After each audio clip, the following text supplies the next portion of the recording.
President Taft's Aunt Delia. I never married, and I'll tell you a story about that later. I became famous as a cook when my nephew was elected to the White House in 1908. My recipe for the apple pie the president likes so well.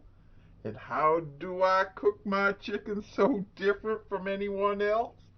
That's what most women have been asking me. I'll give you my recipes right here. Not only for these two dishes, but a number of other old-fashioned things.